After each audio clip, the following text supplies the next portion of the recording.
Diese Aktie habe ich in mein privates Aktienportfolio gekauft im Monat Juli, und zwar ist es Sherwin-Williams. Das ist ein führendes Unternehmen in der Farben- und Beschichtungsindustrie, und es stellt eine breite Palette von Produkten her und vertreibt diese.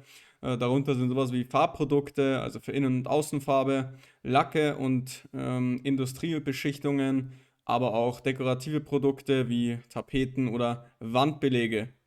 Ja, wir schauen uns heute einfach mal an, was die Gründe für mich sind, warum ich in Sherwin-Williams jetzt investiere. Aber vorneweg keine Anlageberatung. Disclaimer, ich bin hier selber investiert, auch schon länger. Ich baue jetzt meine Position sozusagen hier aus. Ihr müsst immer selber entscheiden, welche Aktien ihr kauft oder was ihr mit eurem Geld anfangt. Ihr handelt immer auf eigenes Risiko, und ich bin hier kein institutioneller Investor und betreibe keine Anlageberatung. Jetzt kommen wir mal zu meinem Investment Case, und ich habe das in ein paar Punkte stichpunktartig aufgeschlüsselt.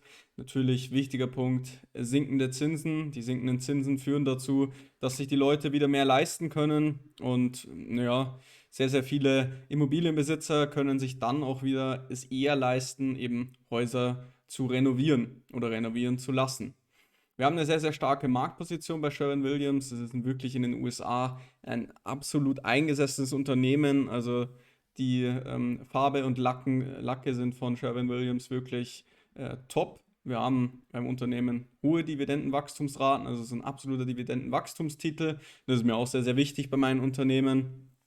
Und wir haben den USA Megatrend der Renovierungen in unserem Hintergrund, so ein bisschen, der zugrunde liegend ist. Dazu habe ich aber in dem Lowe's Aktienanalyse-Video wirklich sehr explizit gesprochen und das mal ein bisschen aufgezeigt. Deswegen verlinke ich das jetzt nochmal, da kann sich jeder, den das interessiert, das sich nochmal genauer anhören oder anschauen.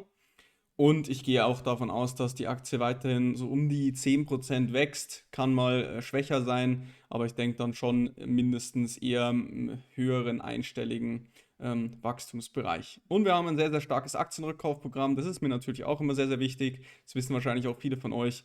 Also ich möchte, dass das Unternehmen von sich selber Aktien zurückkauft und nicht verwässert. Das ist sehr, sehr gut bei Sherwin-Williams. Außerdem haben wir eine sehr, sehr schöne charttechnische Situation im Moment. Und die Aktie ist natürlich über die letzten Jahre ein absoluter Dauerläufer und war ein Top-Investment, mit dem man auch den S&P 500 deutlich outperformt hätte.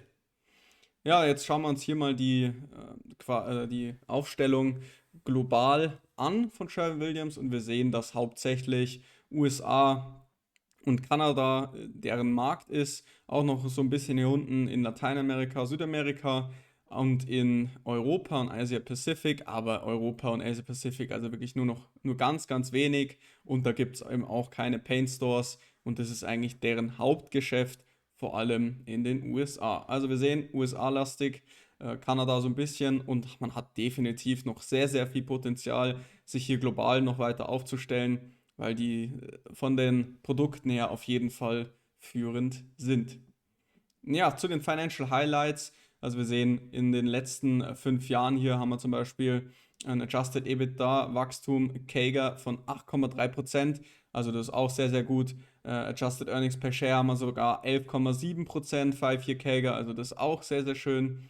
Sind einfach sehr, sehr gute Zahlen. Hier Net Operating Cash sieht auch relativ gut aus, mit natürlich diesem Spike hier im Corona-Jahr, wo man auch von diesem Hype, Do-it-yourself-Hype sehr, sehr profitieren konnte.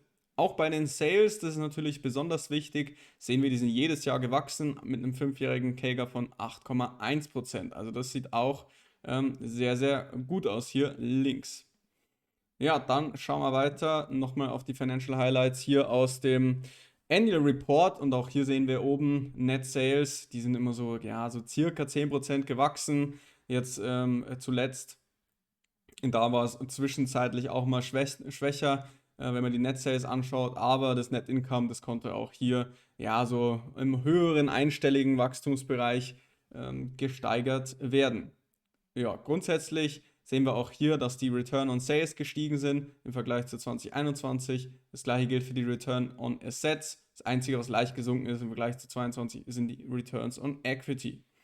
Ja, aber grundsätzlich auch hier nochmal Net Sales, Net Income, alles gestiegen über die letzten 3 Jahre. Also das sieht auch sehr, sehr gut aus, hat einfach eine sehr, sehr gute Marktposition dieses Unternehmen. Bevor es jetzt weitergeht, möchte ich euch bitten, wenn euch das Video gefällt und mein Kanal für euch generell interessant ist und euch mein Content gefällt, den ich hier bringe, dann lasst doch gerne ein Abo da. Sehr, sehr viele von euch sind ja noch nicht Abonnent bei meinem Channel, ist natürlich völlig kostenlos, also für jeden vielleicht interessant. Gerne ein Abo dalassen. Vielen Dank dafür. Dann schauen wir weiter. Sherwin-Williams, ganz, ganz wichtiger Bestandteil auch in meinem Investment Case. Einerseits die Aktienrückkäufe, andererseits die Dividends per Share. Man hat schon seit 44 Jahren die Dividende erhöht. Also man ist hier auf dem besten Wege, ein Dividendenkönig zu werden. Das ist ein absolut Top-Unternehmen, also wirklich sehr, sehr starkes Dividendenwachstum auch immer noch, obwohl man schon so lange hier die Dividende steigert bzw. zahlt.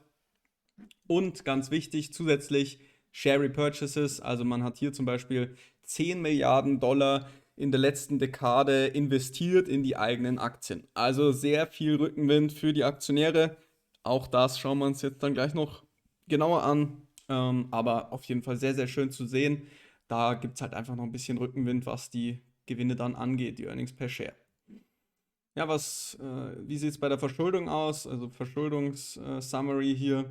Wir sehen, dass die meiste Verschuldung zu 91% festgeschrieben ist und nur 9% sind variabel. Die meisten Verschuldungen, die meiste Schuldenlast wird 2027 fällig, ist aber relativ gut verteilt. 2047 ist dann noch so ein relativ großer Batzen. Ja, 2025, 2026 werden auch schon Sachen fällig. Aber bis dahin denke ich auch, dass die Zinsen wieder etwas gesunken sind.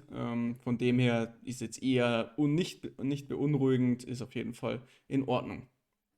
Ja, dann habe ich jetzt hier noch so ein paar Daten rausgezogen aus dem Trader Fox und wir haben hier beim Priotrowski F-Score einen guten Score von 7 von 9 Punkten. Es gibt Punktabzug bei der Liquidität, weil die gesunken ist und bei der Produktivität. Aber das ist für mich jetzt eher ein kurzfristiges Phänomen, weil man eben aus dieser Corona-Phase rauskommt. Im Qualitätscheck 13 von 15 Punkten. Hier gibt es einen Punktabzug wegen dem Umsatzwachstum.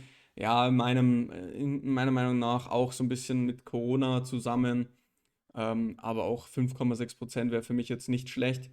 Das ist auf jeden Fall für dieses sehr, sehr große Unternehmen auch schon völlig in Ordnung. Finanzverschuldung gibt es auch einen Punktabzug. Ja, das kann man nachvollziehen. Die Verschuldung ist schon etwas erhöht bei Sherwin-Williams, aber für mich jetzt absolut unberuhigend. Bei der Marktposition und bei dem wirklichen Top-Unternehmen ist es jetzt nicht beunruhigend. Aber sonst sehr, sehr gute Scores hier auf jeden Fall. Und klar, ein wichtiger Markt für Sherwin-Williams ist der Immobiliensektor. Man hängt am Immobiliensektor mehr oder weniger mit dran und der hat ja auch historisch schlecht performt. Wenn wir uns die S&P 500 Performance nach Sektoren anschauen, sehen wir, dass der Real Estate-Bereich ganz unten am schlechtesten performt hat mit minus 4,6%.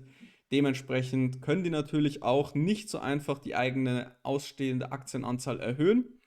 Das ist ja der Haupthebel für REITs beziehungsweise diese Immobilienaktien, um neues Kapital zu bekommen, um etwas zu renovieren, um vielleicht neue Sachen zu bauen, neue Häuser zu bauen, neue Immobilien zu bauen, Übernahmen zu tätigen, die dann renoviert werden müssen oder um sie ins eigene Portfolio einzugliedern.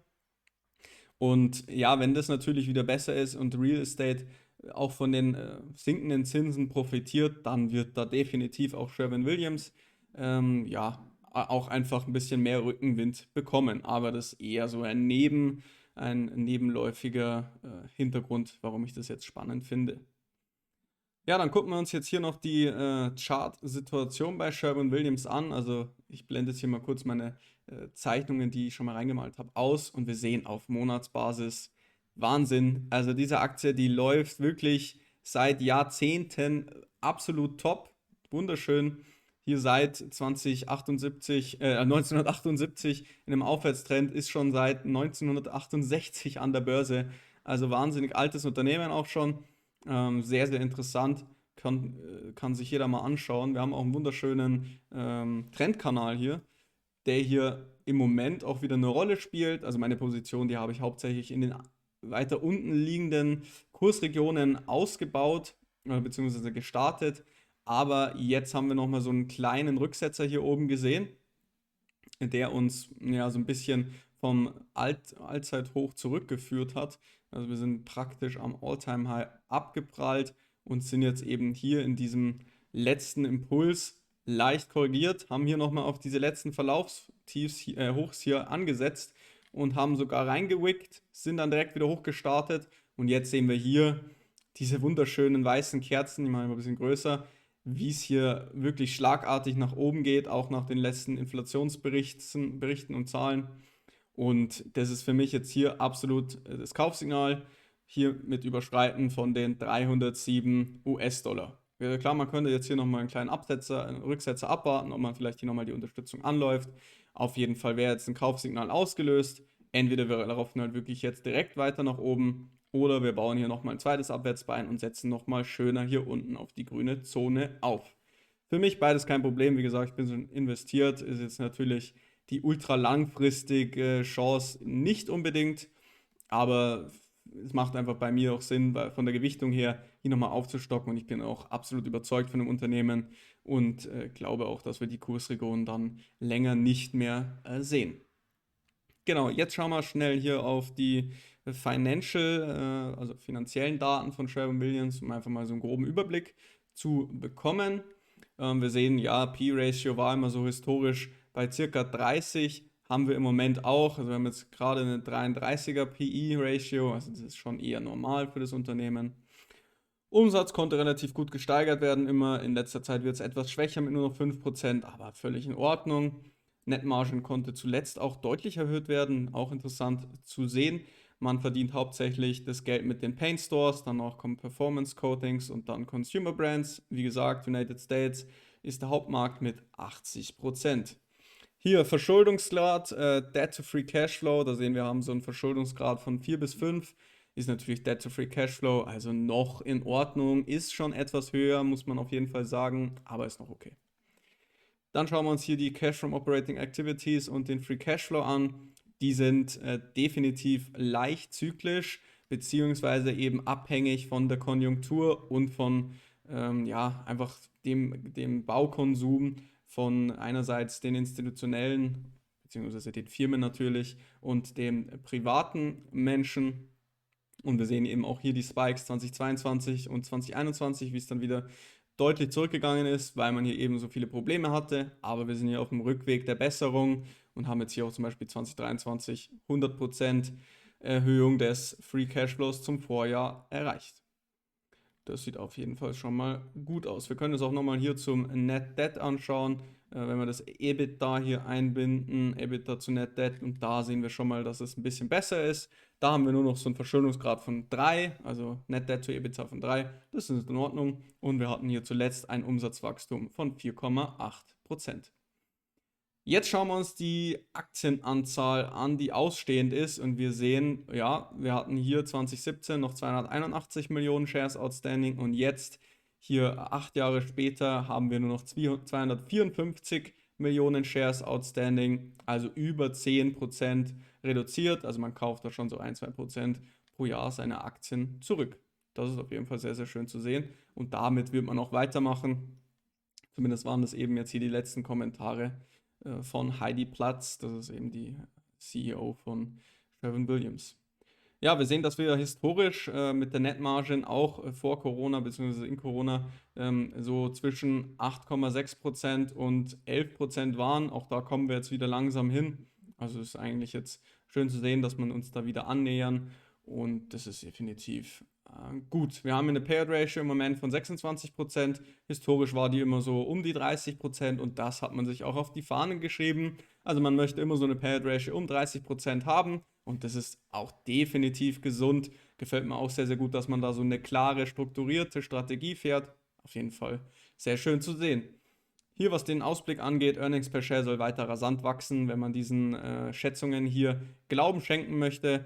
Der Umsatz, der soll natürlich nicht ganz so rapide wachsen, aber soll auch noch mitwachsen. Sieht auf jeden Fall sehr, sehr gut aus, wenn die Erwartungen hier so eintreffen. Ja, das war's mit dem Video zu Sherwin-Williams, zu meinem Aktienkauf im Juli. Wenn es euch gefallen hat, lasst doch gerne ein Abo da und einen Daumen nach oben. Das hilft dem Algorithmus und dann sehen wir uns beim nächsten Mal. Danke fürs Zusehen. Ciao.